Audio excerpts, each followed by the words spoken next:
Hello, everybody, wherever you are, near or far flung across the vast internet. We bid you a warm and grateful welcome to session two of the American University Seeing Climate Change Virtual Symposium.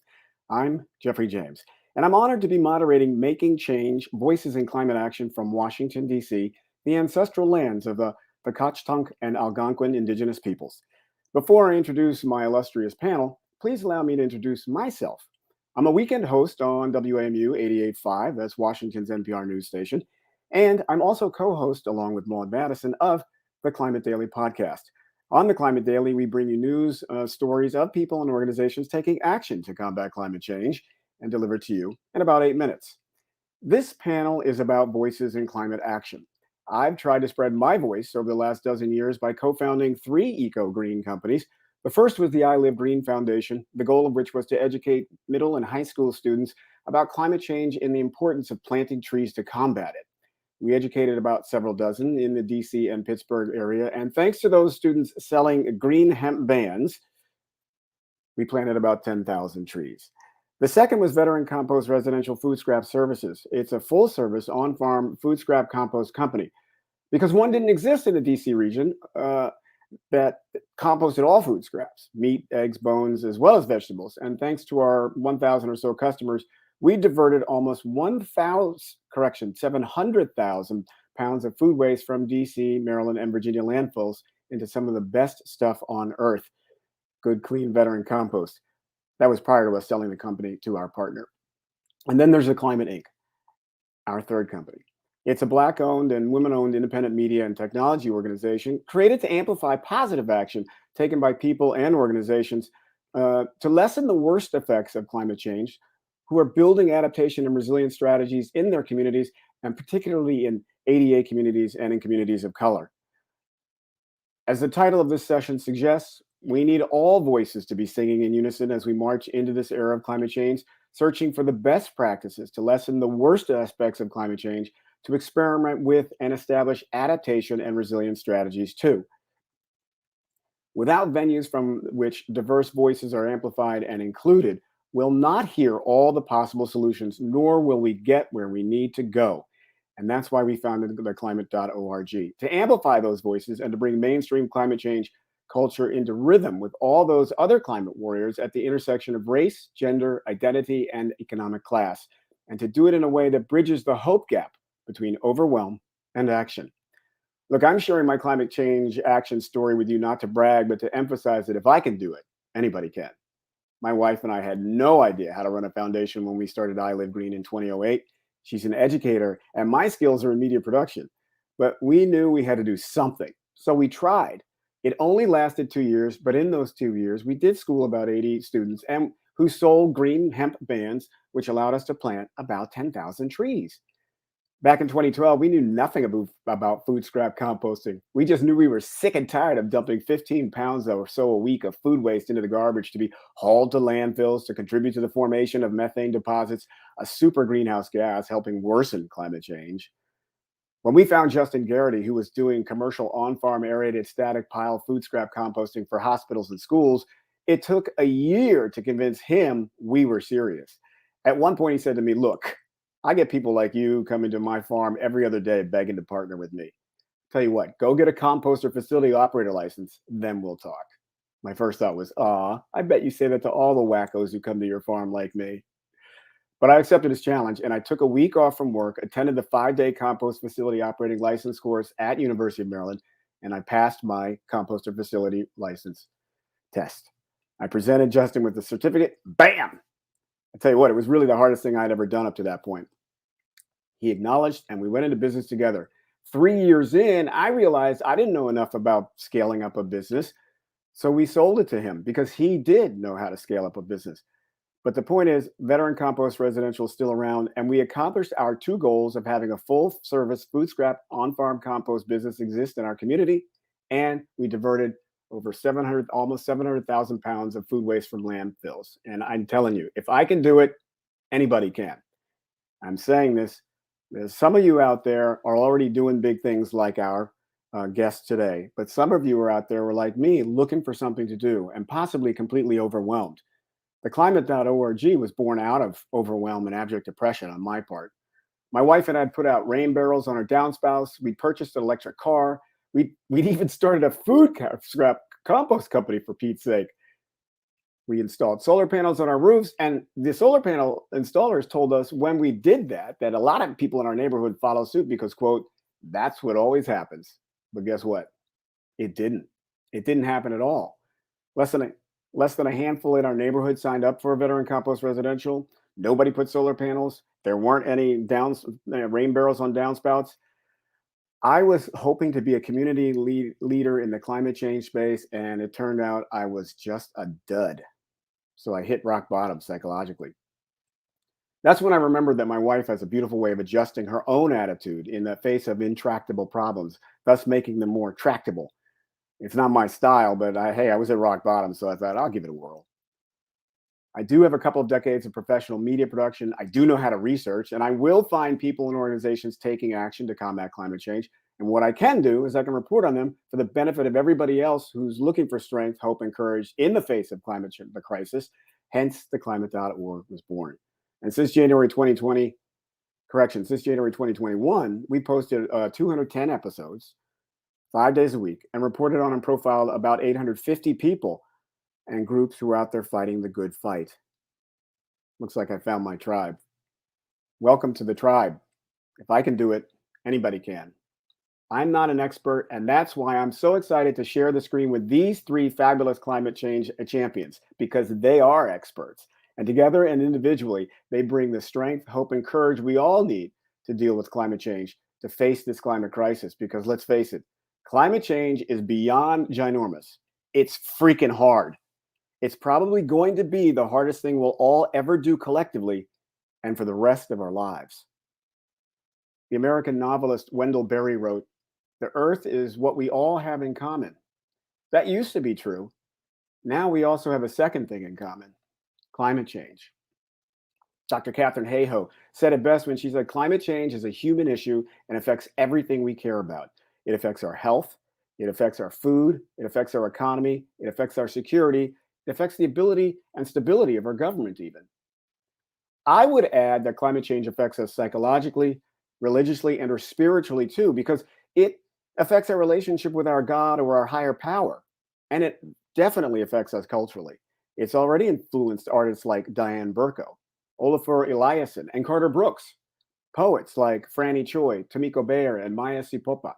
It's compelled musicians like Stephen Crawford to create the Climate Music Project, Childish Gambino to compose his Feels Like Summer, a smooth dance groove until you listen to the lyrics, which are going to either haunt you or inspire you to climate action. The enormity of climate change so frightened pop celebrity and pop rapper Lil Dicky that he gathered more than 30 of his celebrity friends to record and release We Love the Earth. It's now an anthem in pop culture. Cultural touchstones like these helped us process enormous and complex concepts. And cultural icons like our guest today help shape the path and light the way. And I'm so grateful today to be joined first by Kahlil Kettering. Kahlil is the Bezos Earth Fund Project Director for the Nature Conservancy. In this role, he provides strategic management and oversees all Nature Conservancy deliverables associated with the $100 million Bezos Earth Fund gift. He serves as the point person for oversight of the entire grant, working with project teams around the globe to collaboratively deploy and scale natural climate solutions to capture greenhouse gas emissions. Prior to this, Kahlil served as the inaugural Urban Conservation Program Director for the Maryland, D.C. chapter from 2015 to 2021, where he developed conservation strategies in Washington, D.C., centered on implementing projects that elevate the intersection of protecting nature and in urban areas and the benefits nature provides to people in cities. These are some cool projects. They involve building momentum for the first ever stormwater retention credit trading program in DC by using natural solutions like rain gardens and bioswales. They absorb stormwater and reduce runoff into the Anacostia and Potomac rivers. In addition to tackling stormwater runoff, Kahlil has also worked on strategic tree canopy expansion and engaging young people as our environmental advocates for the future. He's got a bachelor's degree in international studies from American University, a master's in global environmental policy also from AU, and a master's degree in nonprofit management and leadership from the University of Maryland. Kahlil's biraciality and his lived experience living on both the African and American continents help him approach and inform his strategies to climate change. Welcome, Kahlil. Thanks, Jeff. We're also joined by William Bill Snape. Snape has litigated a number of environmental and related cases in federal court, and he's argued the Center for Biological Diversity v. Interior at the D.C. Circuit level, which rejected the federal government's plan for oil and gas drilling off the coast of Alaska, in part because of climate change concerns. Snape is the author of numerous articles on natural resource issues, including the book Biodiversity and the Law, published by Island Press. His public interest work currently focuses on environmental justice advocacy at the state level, serving as board general counsel to the United States Climate Action Network, and litigating on active federal docket under the Freedom of Information Act. In summer of 2020, Snape was named director of Washington College of Law's program on environmental and energy law. He's a magna cum laude graduate of Honors College at the University of California, Los Angeles, and he received his law degree from GWV, George Washington University. Sorry, Bill. Bill is also known as Frostpaw, the Center for Biological Diversity's climate ambassador.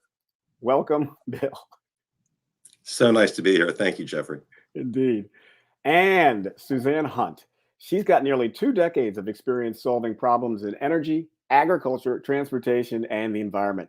She founded Hunt Green LLC in 2007 to provide policy, fundraising, business development, and strategy support for leading organizations. Her clients have included private equity firms, United Nations bodies, government agencies, clean tech startups, Fortune 500 companies, and nonprofits.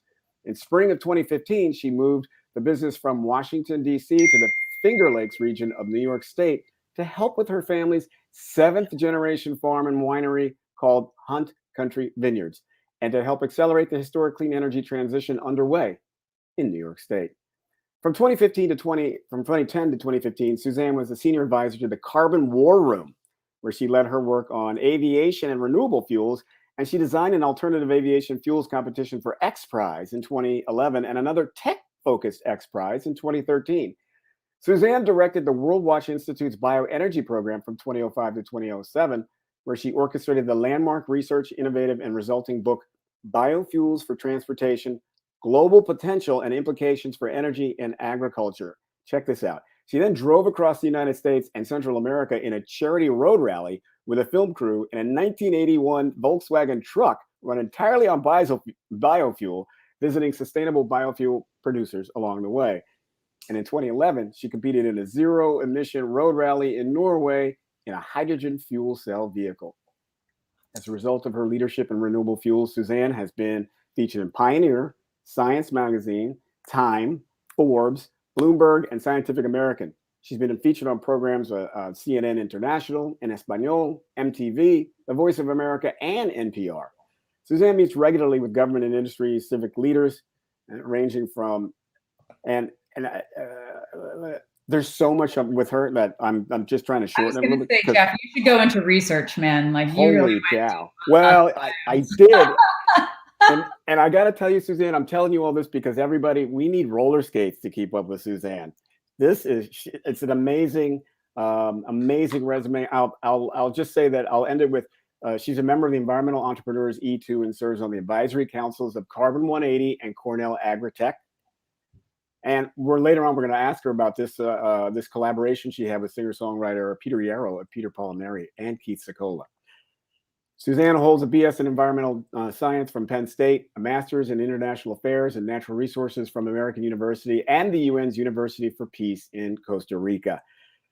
We're welcome to be in conversation with you. Welcome, Suzanne Hunt. Thank you so much. And it's an honor to be in everyone's company. And actually should have gotten you an updated bio. I think you went deep on the internet for that one. I actually, since being invited onto the show, I've gone full time with Generate Capital, who I've been consulting with for a number of years. So I'm now director of policy for the waste to value team at Generate. Outstanding. Just a little inside baseball. Do you mind sticking that in the chat so when I exit, introduce everybody, I can have that? Sure. Thanks.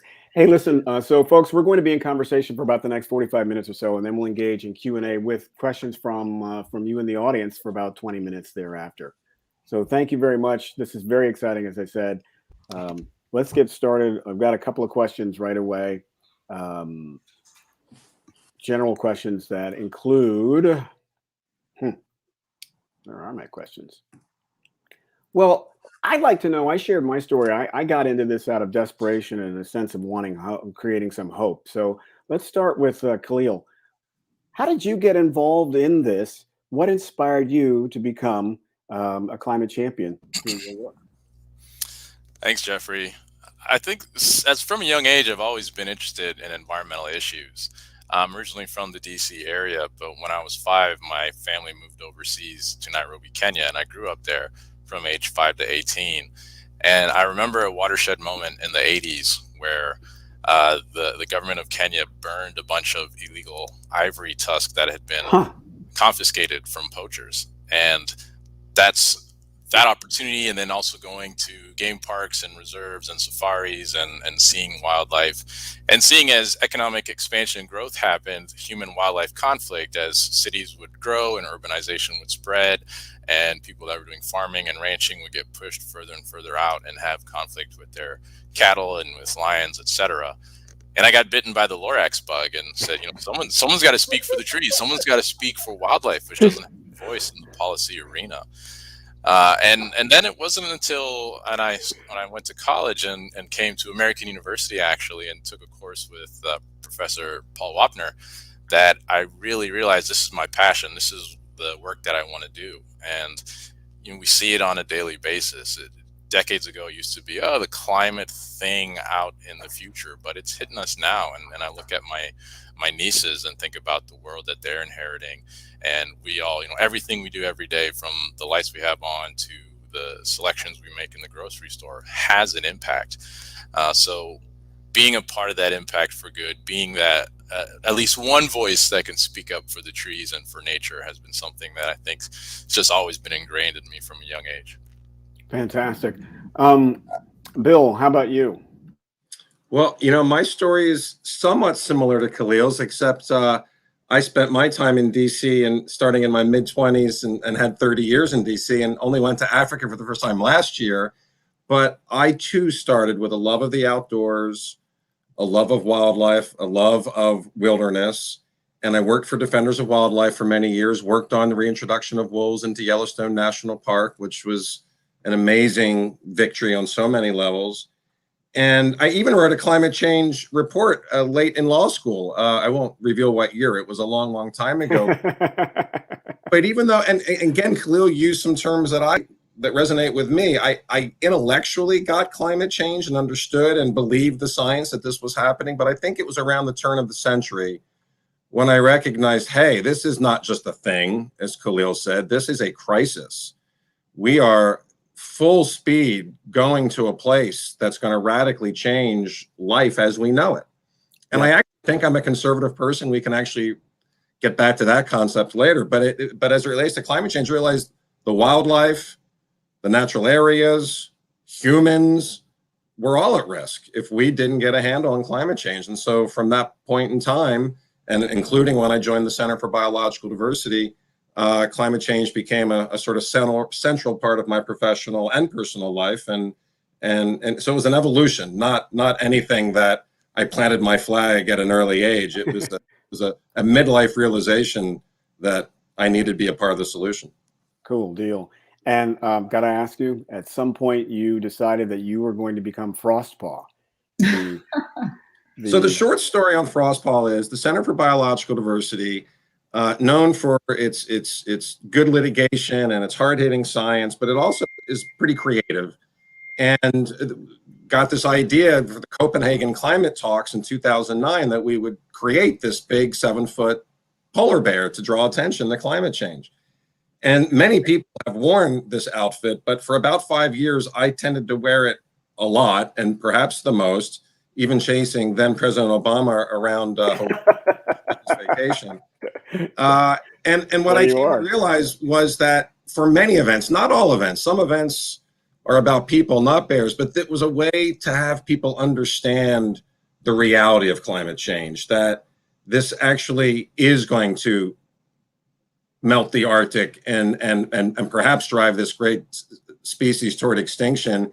And it just spurs conversations. Frostpaw is a magnet for attention. We had a week-long vigil in front of the White House about 7, 8 years ago, where we were trying to get President Obama to reject the Keystone Pipeline. And we had thousands of people stop and talk to us and touch Frostball. And, you know, people need something real. Climate change can be very abstract. So Frostball was our way, one way of bringing it home to people. Fantastic. So you were one of many who have worn the mantle of Frostpaw over the years. A total team effort for sure. That's great. I got to ask Dylan, if we can go back to where Frostpaw's getting a citation. What was that all about? So I actually didn't get arrested there. The one time Frostball has been arrested, it was my colleague Peter Galvin, who was at the Wall Street protest in New York City. He was arrested.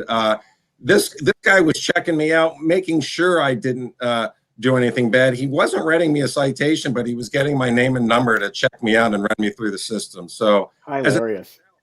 Policemen and law authority, usually pretty friendly to Frostball. In fact, at the Trump Republican National Convention in 2016, which was obviously from a policy perspective, very pro-coal, anti-climate, you know, et cetera, I had hundreds of people, Republicans, whisper, you know, don't tell anyone, but I like you and I'm worried about climate change. And then so it was, to me, a poignant moment that it can cut across political lines if you just allow it.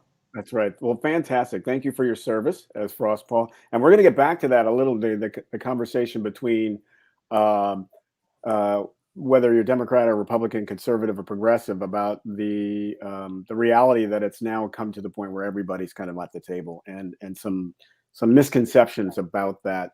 But let us talk to Suzanne. Suzanne, you have far and away a truly impressive resume, and you've been in so many different spaces. What began your journey for you? What inspired you?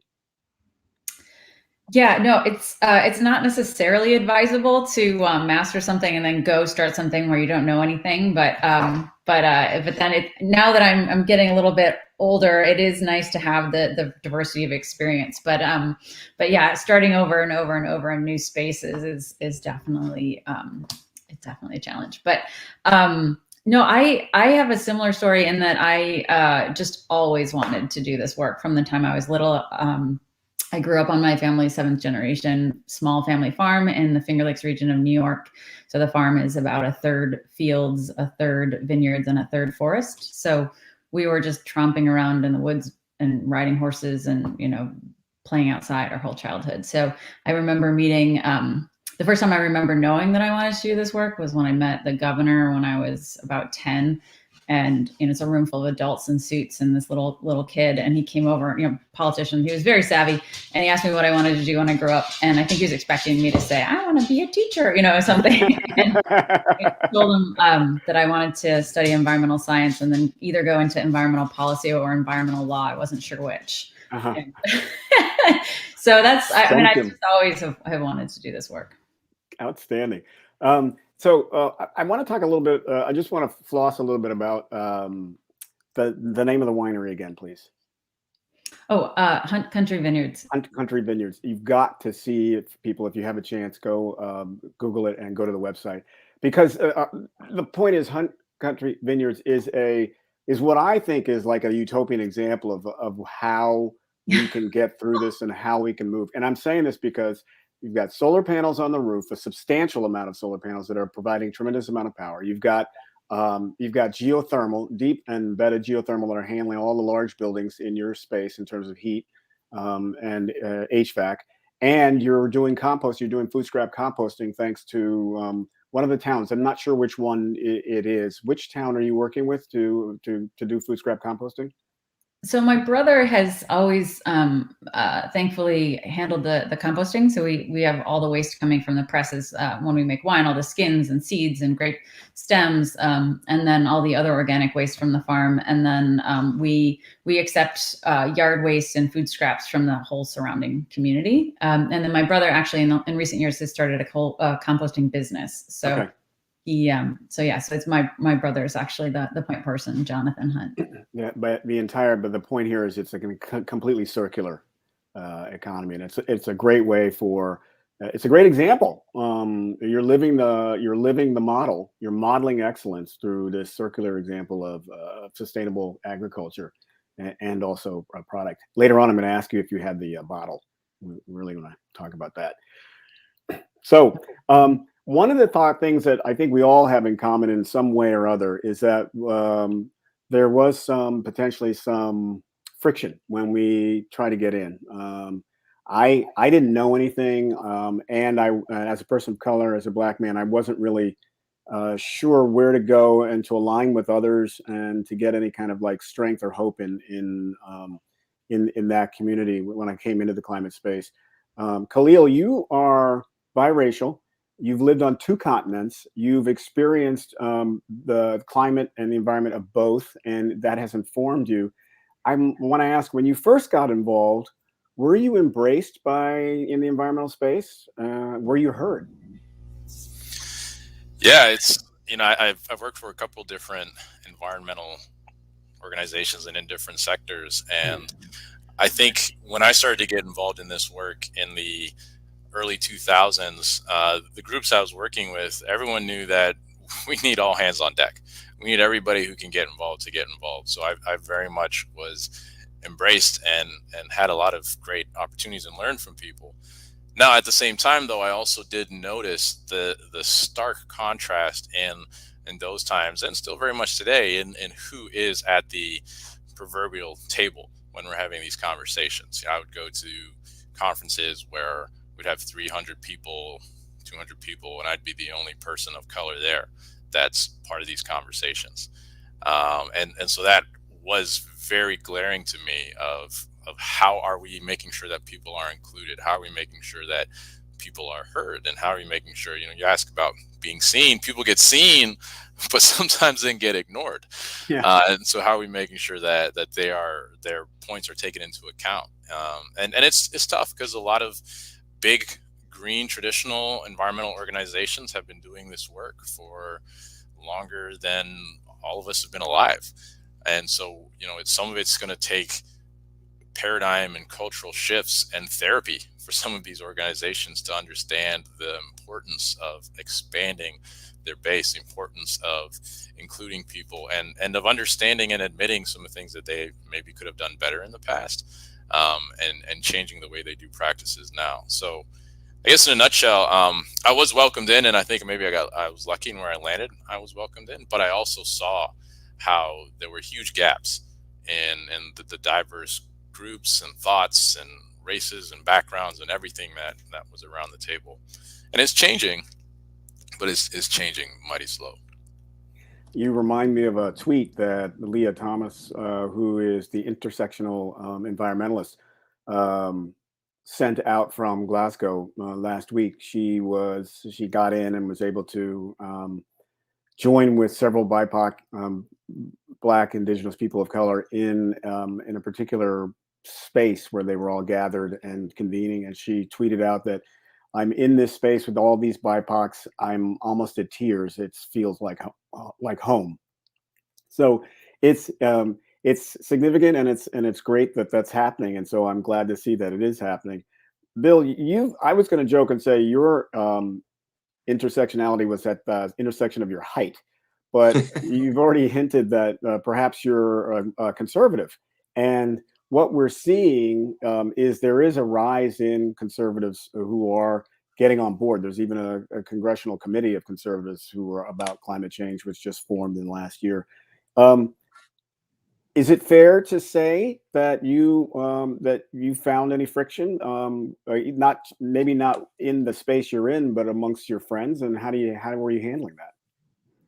Yeah, absolutely. And I just want to, again, tip my hat to Kahlil. Well said on what was essentially an environmental justice point. And I wanted to remark that over the last 5 to 7, 8 years, the change in the environmental and climate community to represent the rest of the country has been really remarkable. I'm not saying we're at Nirvana point yet, but wow, it has changed for the better. And I think the political power now is better because of that. I just wanted to underscore a very important point that Kahlil was making.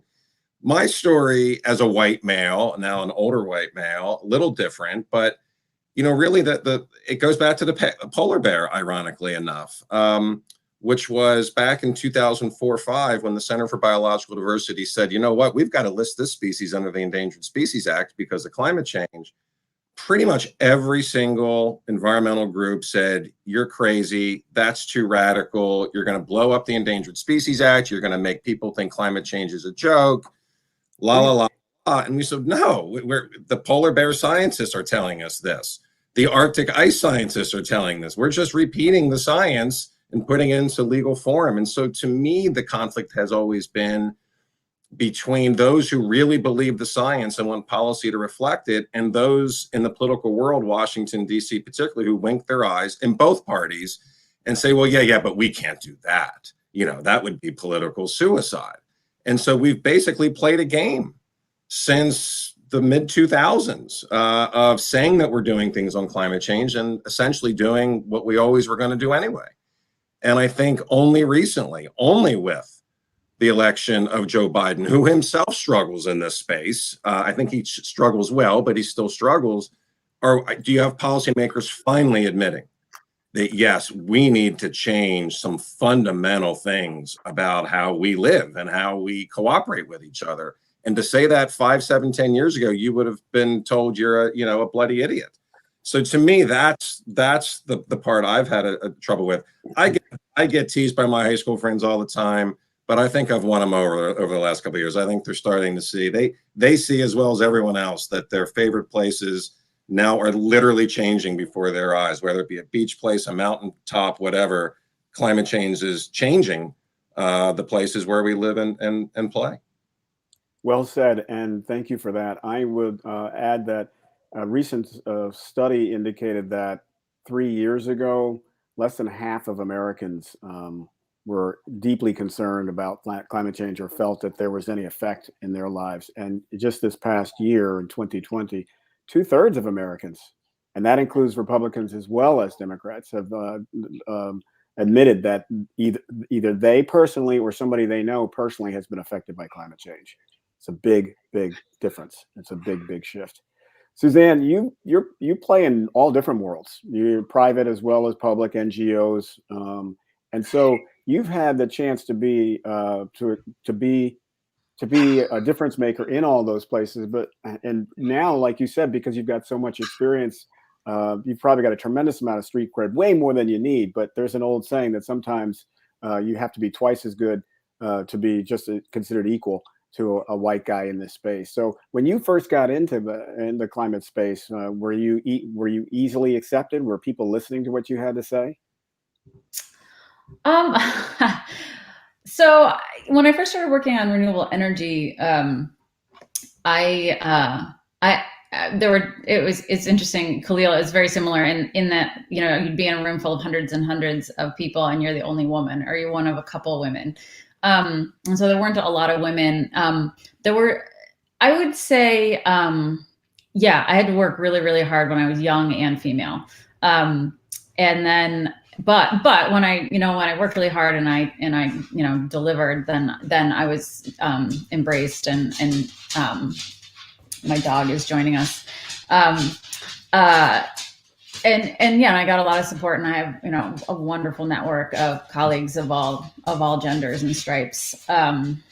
But I have to say, it is dramatic how many women have in the past 2 decades, how many women have joined the renewable energy industry, and how it is diversifying. And a number of the companies I work with, Generate Capital and others, are executing on pretty impressive diversity and inclusion programs and efforts. So I just think things have gotten so much better over time.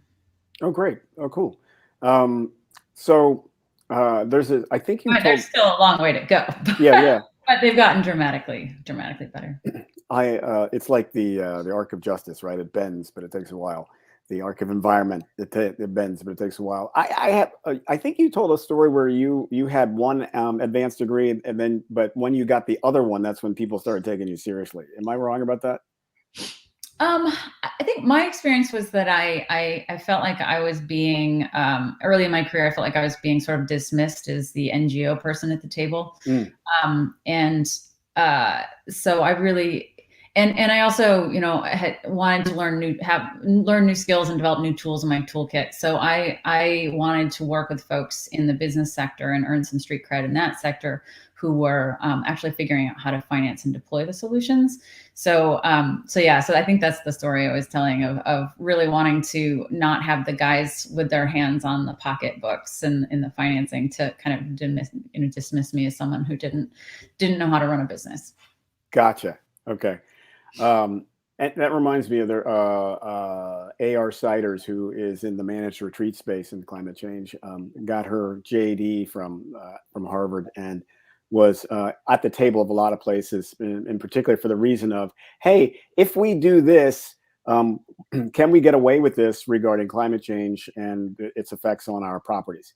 And she was going, yeah, but she joked that she went back and got a PhD because once she got the PhD, then everybody would listen to her yeah but part. Yeah, and it takes everyone with these different. I work day in and day out with my colleagues in NGOs and with PhDs, and it takes every one of us and our different skill sets to tackle these. So, and I think one of the most valuable things that we can be doing with our efforts, and maybe Jeff, this is part of your secret sauce too, probably is actually getting a bunch of diverse folks working problems together to communicate and share perspectives and share positions and figure out where we have totally different understandings of the same word. And we mean totally different things when we use the same word. And often things go off the rails because of simple things like that, because we didn't spend time building relationships and figuring out how to communicate with each other from these totally different backgrounds that we come from. And you make a great point, and that's why I'm glad that I'm doing what I'm doing in the space with the Climate Daily and the Climate Conversations, because that's what we do is we get people to express themselves in a way that now people are getting to know each other in a way that now when language is used, it's used by everybody, or the language is changed in order to be acceptable to everybody, so that people can not only hear but listen and then act. I wonder if I want to take a moment to ask about your climate heroes, because right now I'm sure in the audience you're probably heroes to them. You're certainly heroes to me, but I'm wondering, who are your climate heroes? Bill, I'm going to start with you. Who keeps you motivated, or who makes you think I want to be like them when I grow up? So thank you for preparing us for that question last night. So I'm going to cheat and give 3 quick answers as opposed to 1 long answer. Okay. The first answer is my colleague at the Center for Biological Diversity, Cassie Siegel, who runs our Climate Law Institute.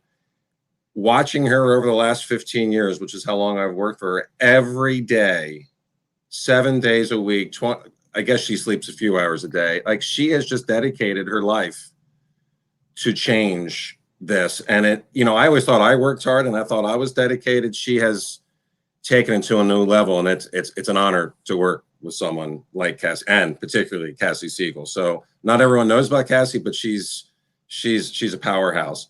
The 2 others may be a little unlikely, and that's why I'm purposely discussing them, because they've each inspired me in ways that surprised me.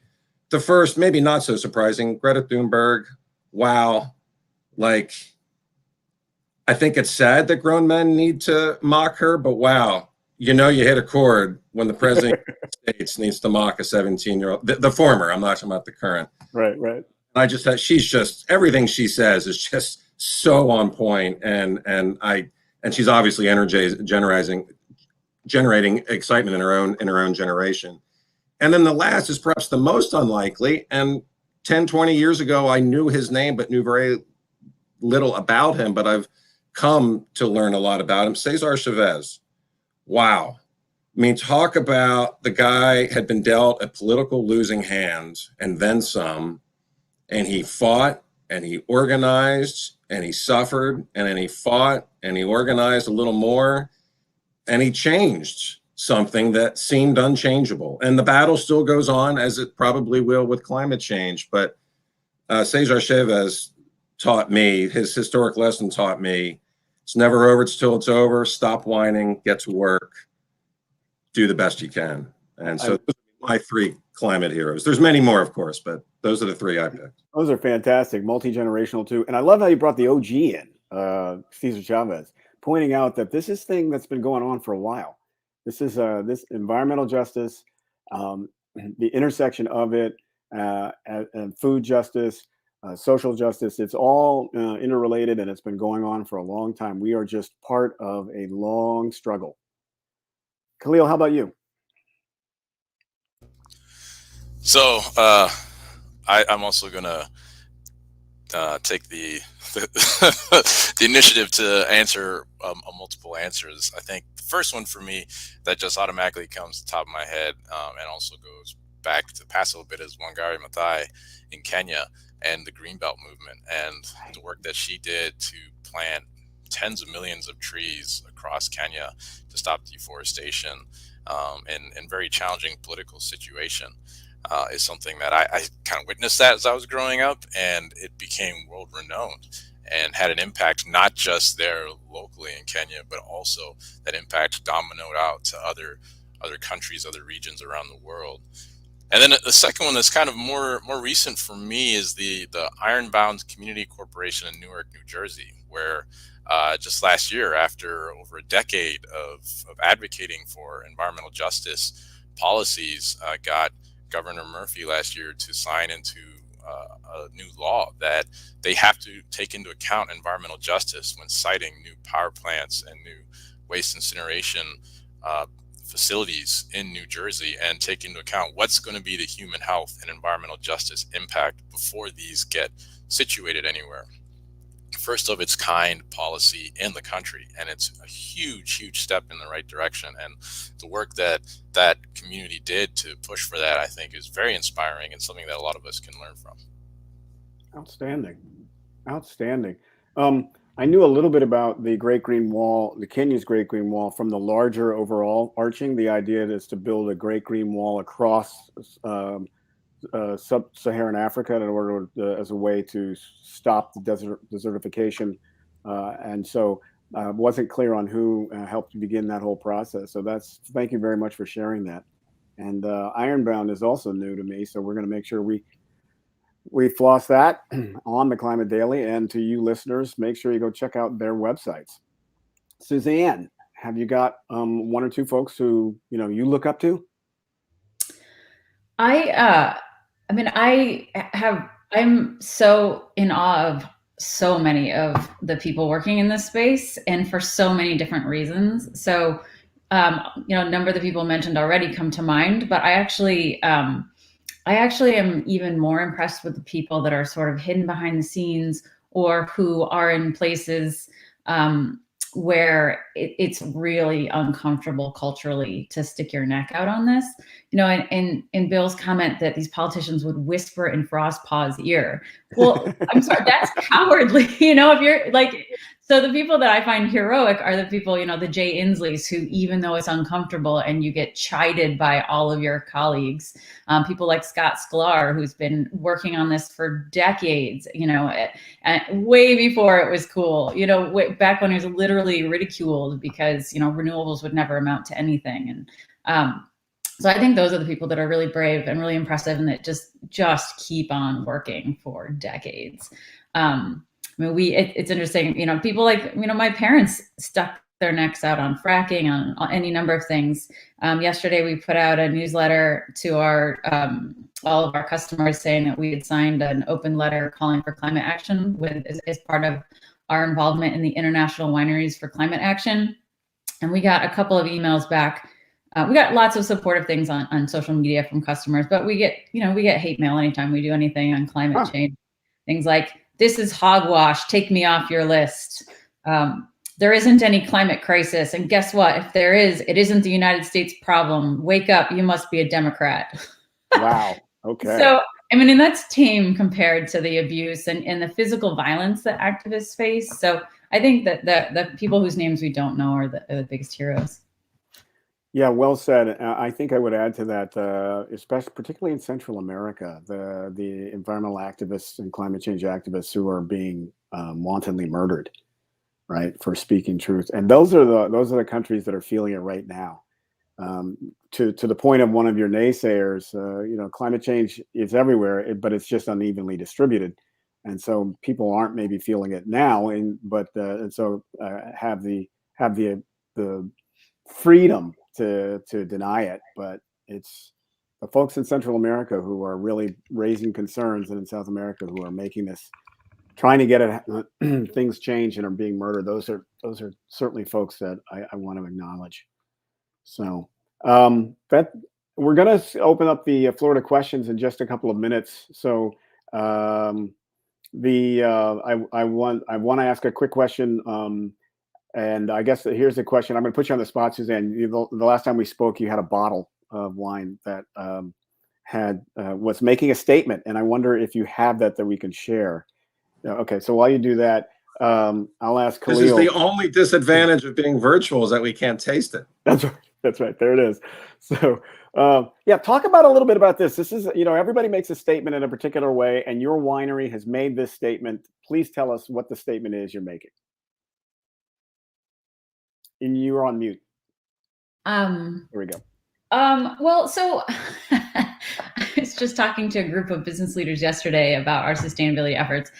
And I was saying, I spent years and years and years making scientific arguments, logical arguments, moral arguments, financial arguments. And now I'm at the point in my career where I'm just saying, if you love wine, we have to solve climate change, because you can't grow fine wine grapes in a destabilized climate system. So save the wine.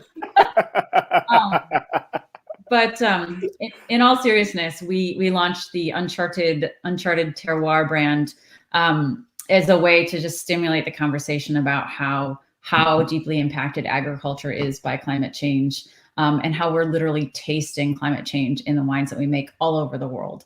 And so, we literally had flooding on Friday here. So it's not just, we're feeling it everywhere. We had flooding here a month ago. We had minus 18 degrees here in 2014 with a disruption of the polar vortex. We had a severe drought in 2016 and in 2012, and last year some drought as well. So, I think everyone's feeling it in different places, and whether people want to admit that to themselves is another question. But yeah, so we this line of wines is featuring some of the rugged, resilient grape varieties that were bred specifically to grow well in our climate and in this region. And so we're just trying to get people to celebrate a wider diversity of grapes and wines, and encourage diversity and resilience through diversity across our ag system.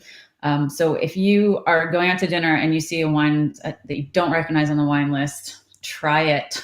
If you can't pronounce it, just try. Okay. So.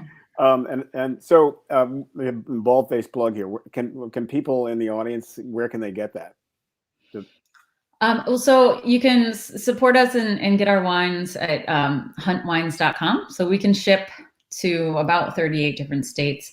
Because this is new, I'm not sure if we can ship it everywhere. So if you're in New York, you can definitely order it, and we'll have to figure it out if it's another state. Okay. And of course we can go Don't there. make it easy to sell alcohol in this country. That's right. That's right. A little thing called prohibition that kind of messed it up for everybody. Or not. Yeah. So, or visit, right? It's just talk a little bit about what it took, if you don't mind. One of the things that we are talking about here is the cultural aspect of climate change. You can't save the wine is a fantastic way to make a great point, right? If you can't get somebody in their heart or in their head, you can get them in their stomach, right? And however we can get people to act and feel motivated to do so is that you did it. You really are. I'm not kidding. Your farm, your vineyard is a fantastic model. In fact, I've got a photo of it up in my room because my wife and I are like, if we ever get a farm, we're going to do this. We're going to spread the word so everybody else who's got a farm can do this as well. What was the process to do that? And are you in fact consulting with other wineries to help them get to full sustainability, like what you're doing? Yeah, my parents have and my whole family, my siblings, everyone, our spouses have all shared the same ethic and have always had a lot of curiosity about these issues. And so I've been sending home books about geothermal and passive building practices and things to my dad for years and years and years, and he reads them all. So my dad has actually become quite knowledgeable in all of these things, and should have been an inventor in a different life. So it was sort of a process of, and Jeff, your introduction about if I can do it, anyone can. I mean, we're a small family business. We're not in a, sort of a tax write-off kind of business, a little hobby farm. We're an actual business that has to make the numbers work. So we've incorporated these practices and made these investments as we can over the decades. So when we needed to build a new building, we built it super insulated with ready, with radiant in-floor piping, ready for when we could eventually afford geothermal. So it was kind of a long-term planning process. My brother makes, hundreds of tons of compost, and he just uses a front loader to turn it. It's nothing high tech. So a lot of it is just doing it as you can with what you have, and that kind of farmer innovation. And then some of it is just really spending the time and effort to understand the government programs, work with our local bank, bring in outside bankers to coach our bank and help them get up to speed on warranties for panels and how you think about how you depreciate these different technologies. And so it's been a lot of extra effort being kind of the first adopter or early adopter in the region. But then, we have worked with other wineries and with banks and industry associations to help others go clean tech as well. Nice. I've got a question I'm going to open it up to all three of you. Michaela asks, do you think it's best to start building climate resilience in your own community, or to focus on helping disadvantaged communities that experience the effects of climate change to a greater degree than maybe you are?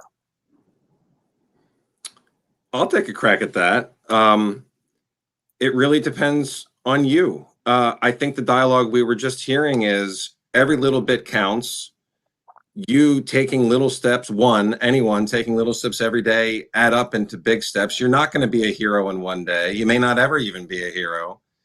And so do what works for you so that you're pushing the needle in the positive direction. There's a lot of guilt that goes on in this psychologically. I should be doing more. And your question, I feel your question because you want to do it all, but sometimes you have to take care of yourself too. You can only be a warrior for as long as you're standing, right? And so if you're doing things as a warrior that are knocking you down, you're not going to be a long warrior. And so that's really, I don't mean that as a cop-out, but you have to do not only what's best for you, but what you genuinely in good faith think is best for the overall issue. I know that doesn't seem like the silver bullet answer, but I believe it to be true. Yeah, and it makes sense because, like you said, you can only be a warrior as long as you're standing. If you can only do what you can do right there, at least you're doing something. Kahlil, you look like you wanted to chime in. Yeah, I wanted to add to that. Do both. You don't have to sometimes say, is it or this one or that one? And I know it's hard. You don't want to get run down, but do both. And also do some research to figure out if you are coming from a community that might be more privileged, see what are the existing resilient components there. And maybe you can shift your energy somewhere else. Here in Washington, D.C., Northwest D.C., where American University is, and you look at the tree canopy disparity between D.C., Northwest D.C. versus Southeast D.C. And so you could see, Northwest D.C. is much cooler. It's got a much more tree canopy than in Southeast D.C. and the human health impacts. So if you're interested in advocating for tree canopy policies, then maybe do some research and shift it to another community if you live in Northwest DC. But there's different climate resilience things that we're going to need to do in every community. So definitely, I would say don't limit yourself to one or the other if you have the energy to be able to do both. Yeah. Well said. Totally agree. I think it's also, I would add to that. I would agree and add and say that I think it is important that you implement and you try to do as much as you can in your own life. So there isn't that hypocritical, do as I say. I'm going to try and help you, but I haven't done it in my own life. And then you also become better able to help others once you've figured out all of the little challenges and barriers and all the steps needed to do it in your own community. So I think you do have to do both. Yeah, I like that, because the other side of it is I have found in my own life that if I'm doing stuff for me, then it becomes a habit, and it's easier then to extend that habit outward from the specific to the general. And speaking of which, we have a question from Simon, who's asking, how is your work connecting with or informed by the International Climate Meeting in Glasgow? So going to the general, are international meetings the best way to make change, or does change now need to come from somewhere else? Well, I'll just quote Greta Thunberg herself. I will paraphrase her. The point, perhaps, of being an activist and going to Glasgow is to make sure the people inside the rooms are actually doing what they're supposed to be doing and what they say they're doing. That's right. I'm not so sure that the Glasgow talks are really accomplishing much, but it's one of those things where that meeting and that process is necessary but not sufficient. It is a building block. It is a starting point. And in some ways, it resembles kabuki theater sometimes. Oh my gosh, this is just like Copenhagen, just like Paris. Now we are in Glasgow. But I think there's something bigger going on. It was the tears by the Black activists, the realizing now that she is not alone, we are not alone, no one is alone. And I think that type of democratization of activism is very, very important. But I also think that the talking heads and what they're saying out of Glasgow it really is a reminder that we can't just rely upon that. We have to take action into our own hands at the local level and in a democratic, electoral way. So I'm not dissing what's going on in Glasgow, but I think we need to take it with a grain of salt in terms of what the real battle's about and what really needs to happen for us to succeed with climate change. I think that's a very diplomatic way of assessing that situation. Would anybody like to add? Okay. There's a saying, right? My mom used to say, if you can't say anything nice about anybody, don't say anything at all. I was going to let Kahlil jump in. I mean, I would agree. I think, so Generate Capital finances, owns, operates green infrastructure. And while international and national leadership sure would make our job easier, the most important leadership is at the local and state level when you're trying to build the new transit systems, when you're trying to build the new recycling facilities, the new energy generation assets. Like, so much of the work is done at the local and state level. And so I just want to underscore that piece, because I think that the fancy high level stuff gets so much attention and so much press, and we don't celebrate and emphasize the local as much as it should. Hear, hear. Yeah, and I'll add, I think we're all violently agreeing with each other here. I think that historically, if you look at these international meetings, you can definitely say, well, what has it really done? We don't have sometimes a succinct track record. We can look at huge changes, but we do see some incremental change. And I think the tone around Glasgow right now is really very different from meetings that we've had in the past. And I think, just to echo what Suzanne said, is one of the challenges with climate change is it's this macro challenge that's global, and we have these global discussions about it. And many times the impacts are macro, but there's also a lot of micro impacts. And a lot of those micro impacts are connected to environmental justice issues and social issues and historic systemic racism and inequities. And we really also need to focus on how we challenge those and those intersectionalities of those, where we have discussions about carbon and looking at global carbon, and also then looking at, well, what's going on where refineries are in places like in Richmond, California, and et cetera, where it's impacting communities. So I do think that these big international meetings do help, and they do build some momentum, and a lot of it depends on, as Bill said, who we elect to send there and the type of conversations they engage in. And kind of like my previous answer, and we definitely need to think local and think micro. That's right. I like to say, think globally, act locally, take it personally. And I also think that it's very important, to Suzanne's comment, that they say politics is local, but so is climate change. When people feel it, when they know people who have felt it, then they start to act. And we want to embrace that. because those are the moments when it becomes visceral, that people are motivated on some level, and even if that level is a small step. And Michaela chimes in. She'd say, I say climate change needs to be tackled from all angles: international, national, state, local, down to small communities and neighborhoods and individual actions. And so here, Michaela, for understanding and saying it so well. The one of the things that I think is the biggest cop out of COP26 perhaps would be that the news organizations will focus on some of the gains, but then also spend a lot of time, like as always, on a lot of the negatives. And so I think what we're finding in a slow way is there is a shift to what we do at the Climate and the Climate Daily, and some other organizations are shifting and focusing specifically on actions. Gristas.org is one. They're a longtime leader in that. And the idea is that the more we get out these stories of people actually taking action at the local level, the more people realize, oh, it's really happening. Yeah, climate change is happening, but so is all this other mitigation, adaptation, and resiliency. So I'm going to get on board, and here's how I can get on board. So I'm excited about that concept. I will say we only have a few minutes left. So I think 2 questions, time for 2, I think. One of them is we got a call. Speaking of local levels, do the 3 of you have any insights or advice for young people who want to join the cause for climate action? Well, I'll just go first. This is the simplest answer, and others can add some sophistication. But in every area, red state, blue state, in this country, there are people and groups, big or small, working on climate change. Find out who they are and just join up with them. It really is almost that simple. And if you can't find them, you can email me, and that's an offer. And once you get involved, you realize that there's a lot of people. It just takes off on its own at that point. If you want a place to start, that's what I would suggest. Excellent. Mm-hmm. Suzanne?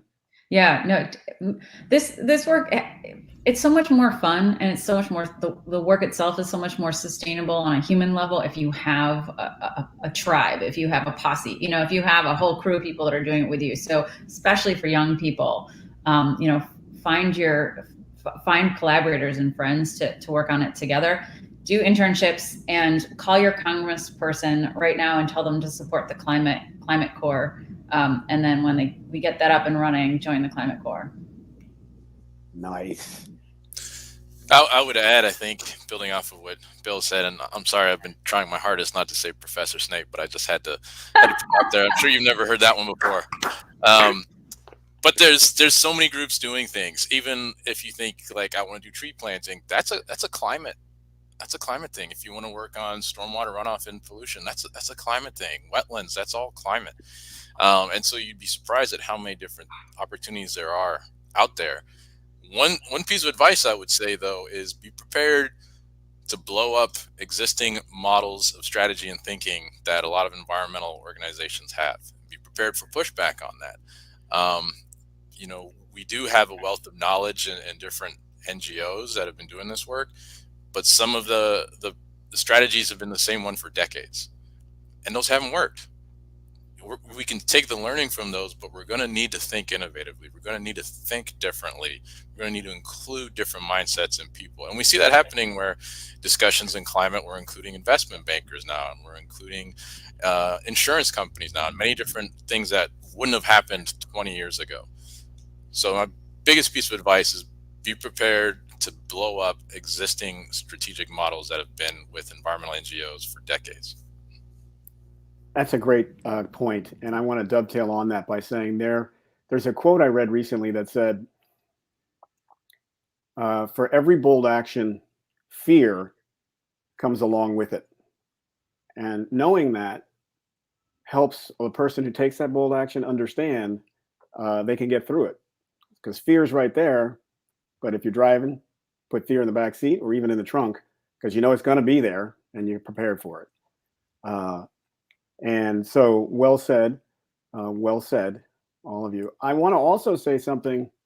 I think it was your father, Suzanne, who might have said, we compete together. Yeah. And that really resonated with me because that's what's going on here, right? There are so many, climate change is everything. It involves all aspects of life. And if you're not the kind of person who feels like you can plant a tree, or who can work in stormwater, or who can march, but you're into poetry, climate change and expressing it through cultural norms like poetry, song, and word are fantastic ways to help spread the message and do your part, because climate change is everything. It affects all aspects of our life. Yeah, yeah. I think my dad was saying that about, competing with his competing wine producers, that we compete together as an industry and we grow together. And I was just going to add to Kahlil's comment and say, like, absolutely, like, bravery is probably the number one thing we need from everyone right now, because it is, things get uncomfortable really quickly and you have to stick with it.